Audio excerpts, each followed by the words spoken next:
주님께서 여러분과 함께 요한이 전한 거룩한 복음입니다. 5장 17절에서 30절까지의 말씀입니다. 그때 예수님께서는 유다인들에게 내 아버지께서 여태 일하고 계시니 나도 일하는 것이다 하고 말씀하셨다. 이 때문에 유다인들은 더욱 예수님을 죽이려고 하였다. 그분께서 안식일을 어기실 뿐만 아니라 하느님을 당신 아버지라고 하시면서 당신 자신을 하느님과 대등하게 만드셨기 때문이다. 예수님께서 그들에게 말씀하셨다. 내가 진실로 너희에게 말한다. 아버지께서 하시는 것을 보지 않고서 아들이 스스로 할 수 있는 것은 하나도 없다. 그분께서 하시는 것을 아들도 그대로 할 따름이다. 아버지께서는 아들을 사랑하시어 당신께서 하시는 모든 것을 아들에게 보여주신다. 그리고 앞으로 그보다 더 큰 일들을 아들에게 보여주시어 너희를 놀라게 하실 것이다. 아버지께서 죽은 이들을 일으켜 다시 살리시는 것처럼 아들도 자기가 원하는 이들을 다시 살린다.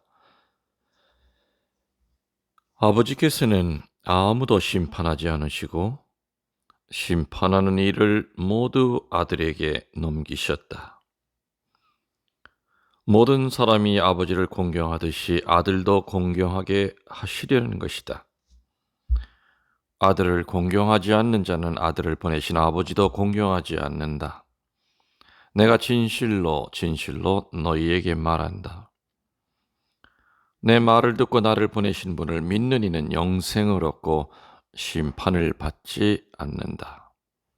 그는 이미 죽음에서 생명으로 건너갔다. 내가 진실로 너희에게 말한다. 죽은 이들이 하느님 아들의 목소리를 듣고 또 그렇게 들은 이들이 살아날 때가 온다. 지금이 바로 그때다. 아버지께서 당신 안에 생명을 가지고 계신 것처럼 아들도 그 안에 생명을 가지게 해 주셨기 때문이다. 아버지께서는 또 그가 사람의 아들이므로 심판을 하는 권한도 주셨다. 이 말에 놀라지 마라. 무덤 속에 있는 모든 사람이 그의 목소리를 듣는 때가 온다. 그들이 무덤에서 나와 선을 행한 이들은 부활하여 생명을 얻고 악을 저지른 자들은 부활하여 심판을 받을 것이다. 나는 아무것도 스스로 할 수가 없다. 나는 듣는 대로 심판할 따름이다. 그래서 내 심판은 올바르다. 내가 내 뜻이 아니라 나를 보내신 분의 뜻을 추구하기 때문이다. 주님의 말씀입니다. 주님의 이름으로 평화를 빕니다. 사순사주 수요일 강론을 하고 있습니다. 오늘 밤에 수원교구 지동성당에서 저녁 특강이 있기 때문에 이따 오후에는 아마 올라가야 될 것 같습니다. 요한복음은 참 어렵습니다. 어려운 이유는 예수님의 그 신성을 강조하기 때문이지요. 예수님의 인성은 우리들과 뭔가 이렇게 통교를 합니다. 그리고 쉽게 설명을 합니다. 자칫 잘못하면 이 설교하는 사람들이 예수님의 그 신성 자체를 설명하기가 어렵기 때문에 예수님의 인성에만 집중할 수가 있습니다. 그건 굉장히 큰 위험이고 유혹입니다. 예수님의 신성을 표현하는 데는 분명히 설교가들은 한계가 있습니다. 그렇지만 설교하는 자들이 정말 묵상을 하고 공부를 해서 예수님의 인성만이 아니라 예수님의 신성도 분명히 전해 주어야 되는 것이 아주 중요한 일이지요. 특히 복음사가 가운데서 요한복음사가는 그 당시에 이단과 싸우기 위하여 예수님의 신성을 부인하는 그런 여러 이단들이 있었습니다.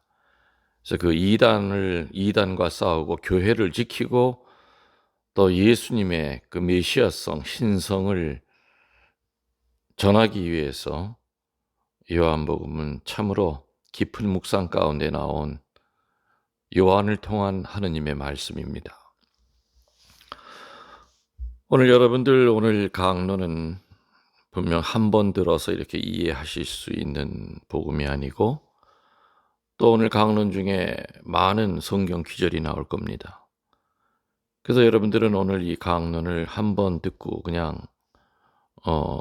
끝내시지 마시고 여러 번 들으시면서 또 거기 나오는 성서 귀절을 다 반드시 찾아서 여러분들이 읽으셔야만 오늘 강론에 대한 그 묵상이 완성이 될 겁니다. 오늘 복음의 주제는 예수님의 신성입니다. 뭐라고 그랬습니까? 제가 지금 오늘 복음의 주제는 예수님의 신성이라고 그랬습니다. 유대인들에게 있어서 절대로 용서할 수 없는 죄가 뭐냐면은 신성 모독죄입니다.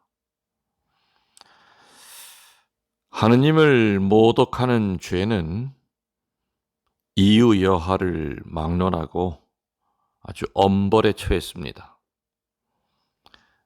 거의 국가 반역죄보다도 오히려 더 컸겠죠. 그 중대함에 비추어 볼 때. 오늘 예수님은 어찌 보면은 당신의 목을 내걸고 그들이 얘기하는 신성 모독죄를 지시는 분으로 나옵니다. 오늘 복음에 보면은 예수님을 당신 자신이 아버지 하느님과 똑같은 하느님임을 아주 공공연히 드러내는 말씀을 하십니다. 먼저 잠깐 요한복음의 그 쓰여진 배경을 살펴보면 이 복음을 좀 더 이해하기가 쉬울 겁니다. 이 요한복음은 기원 후 100년, 예수님이 돌아가신 후 70년 후에 쓰여졌습니다. 한마디로 요한 사도의 70년의 그 묵상의 결정체가 바로 요한복음입니다. 70년을 묵상했다는 얘기입니다. 여러분들 성경 말씀 가장 길게 묵상해 보신 게 며칠이나 되십니까? 요한 사도의 이 70년의 묵상 가운데 성령이 함께 하셔서 만들어진 작품이 바로 요한복음입니다. 요한은 70년 동안 스승이 하셨던 말씀에 대하여 생각하고 또 생각합니다. 즉 예수님의 말씀을 자신의 삶의 체험을 통해서 충분히 이해하고 받아들여 성령의 인도로 정화된 말씀을 기술해서 우리에게 전해주고 있다는 사실입니다. 오늘 이 복음에서 특별히 예수님의 신성에 대하여 강조하고 있습니다. 사람의 아들이라고 합니다. 다시 말하면 인자입니다. 인자 사람의 아들이라는 그 말의 성서상의 어원은 다니엘서 7장 1절에서 14절에 근원을 두고 있습니다. 다니엘서 7장 4절에 보면은 몸이 사자같이 생겼고 독수리 날개를 달고 있었다. 이거는 바빌론 제국을 상징합니다. 5절에 보면은 곰같이 생겼는데 이빨 사이에 갈비 3개를 물고 등등 메대 제국을 또한 상징합니다. 그리고 6절에 보면은 표범같이 생긴 짐승이 옆구리에는 새깃이 4개 달려 있었고 머리도 4이었다. 파사 제국을 상징합니다. 7절에 보면은 쇠로 된 이빨로 무엇이나 부서뜨려 먹으며 남는 것은 발로 짓밟았다. 뿔이 10개나 돋아 있었다. 마케도니아 제국을 상징합니다. 그런데 이러한 모든 세력들은 다 지나가게 될 것이요. 그리고 그 능력과 통치는 사람의 아들에게 돌아가게 될 것이라는 얘기가 다니엘서에 나옵니다. 다니엘서에 나오는 그 상징들은 권력을 휘두르는 제국들의 야만적인 잔인성, 또 변태적이고 파괴적인 모습을 표현합니다. 그러나 그러한 그 야성적인 세상의 권력과는 반대로 온유한 사랑과 평화의 새 시대를 채우시고 완성하실 분, 하느님께로부터 선택되어 기름 부음 받은 메시아가 온다는 얘기가 다니엘서에 나옵니다. 기다리고 있다는 얘기가 다니엘서에 나옵니다. 그런데 오늘 복음에서 예수님은 당신 자신에게 인자 또는 사람의 아들이라는 표현을 쓰시면서 그 모든 것이 당신 안에서 이루어졌다고 확언을 하십니다.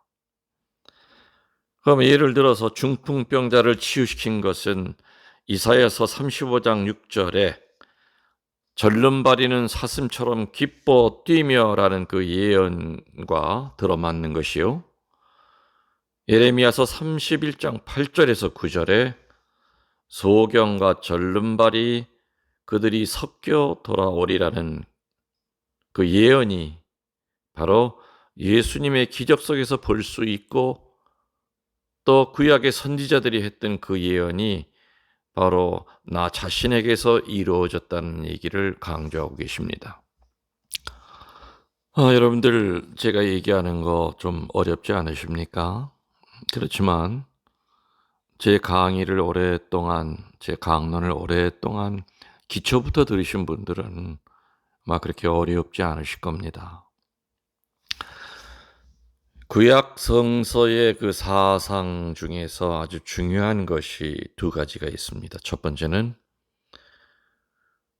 하느님만이 죽은 자들을 일으킬 수 있다는 내용입니다.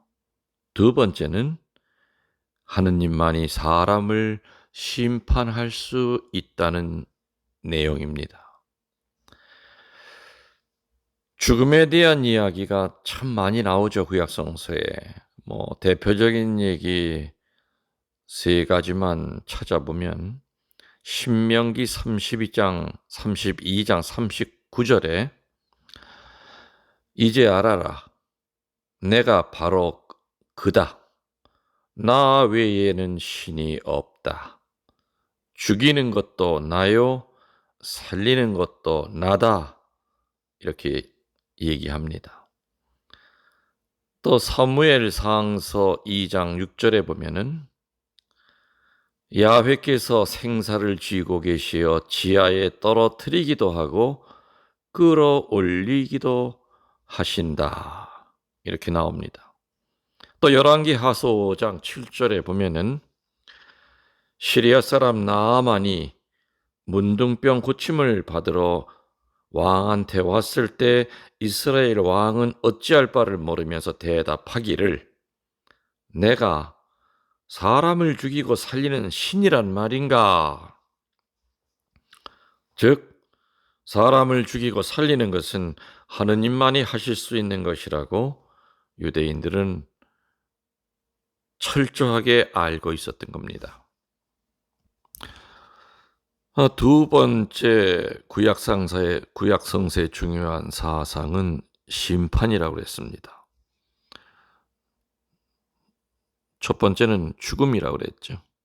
죽음의 주인은 인간이 아니라 바로 하느님이라는 거고요. 또 심판도 마찬가지입니다. 신명기 1장 17절에 재판이란 하느님께서 몸소 하시는 일이니라고 시작을 합니다. 또 에녹서 69장 26절에서 27절에 보면은 모든 심판이 그에게 맡겨졌나니 라고 또한 말하고 있습니다. 그러한 내용들을 알고 있는 유대인들인지라 오늘 복음의 그 예수님의 말씀은 그야말로 신성모독이고 사형을 당해 마땅한 것으로 여겨졌던, 도저히 봐줄 수가 없었던 그러한 큰 죄였던 겁니다.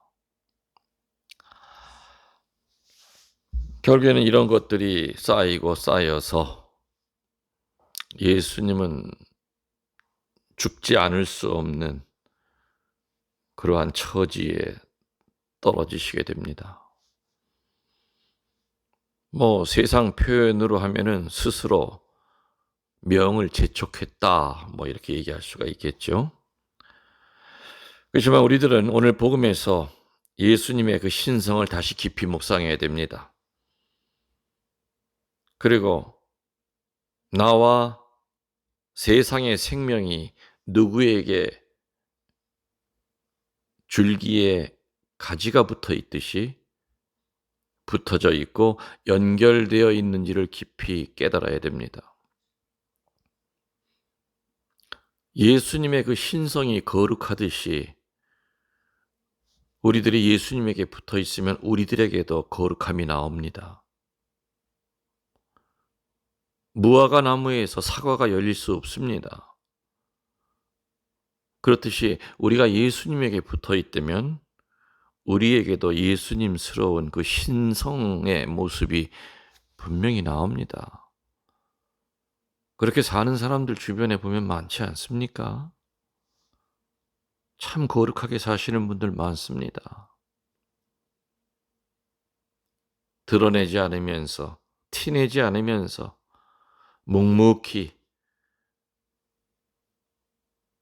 하느님에게 순명하고 하느님의 가르침에 성실하고 또 반드시 들은 거 열매 맺으려고 무던히도 애쓰는 그러한 거룩한 분들 주변에 보면은 의외로 많습니다. 그래서 오늘 복음을 통해서 우리들은 내가 예수님과 연결이 되어 있는가, 그래서 그분의 신성을 통하여 나의 그 인성 속에 그분의 신성이 녹아들고 있는지, 또 세상 사람들이 나를 볼 때 예수님의 모습을 찾을 수 있는지, 그리스도의 향기가 나에게서 나는지를 우리들은 묵상해야 됩니다. 서두에 얘기했지만은 오늘 복음에 우리들이 또 주의해야 될 것은 사제의 강론이 너무 예수님의 그 인성만을 부각시키면 안 된다는 얘기입니다. 인성을 통해 결국에는 신성, 즉 하느님이심을 강조해야 됩니다. 예수님의 그 신성으로만 끝나버리면은 굉장히 위험한 겁니다. 인성을 통하여 그분의 하느님이심을, 그분의 거룩함을 우리들은, 사제들은 세상에 전파해야 될 의무가 있습니다. 예수님의 신성을 이해하기가 어렵다고 하여 또 예수님의 그 신성을 표현하는데 서툴다고 하여 예수님의 인성만을 강조하면은 신자들은 아주 중요한 것을 못 깨닫게 됩니다. 그래서 사제들은 예수님의 신성에 대하여 깊은 묵상을 하셔야 됩니다. 또 고위 성직자들도 예수님의 신성에 대하여 권위 있게 가르쳐 주셔야 될 겁니다. 예, 오늘 밤에 특강 때 아마 만나실 분도 있을 겁니다. 오늘 특강 짧은 시간이지만은 성령께서 제 입을 가지시고 막을 건 막으시고 또 하실 얘기는 하실 거라고 저는 생각이 됩니다. 늘 그런 마음으로 항상 전 피정에 임합니다. 오늘 그 자리에 참석 못하더라도 저녁 8시서부터 시작이 되는 것이니까 여러분들이 그 시간에 묵주기도 한 꿈이 받쳐주시든지 아니면 화살기도라도 쏴주시면 아마 제가 많은 힘이 날 겁니다. 그리고 여러분의 기도를 통하여 성화된 사제의 입을 통해서 그 자리에 앉아있는 사람들 분명히 치유되고 구마가 될 것을 저는 믿습니다. 여러분을 사랑합니다.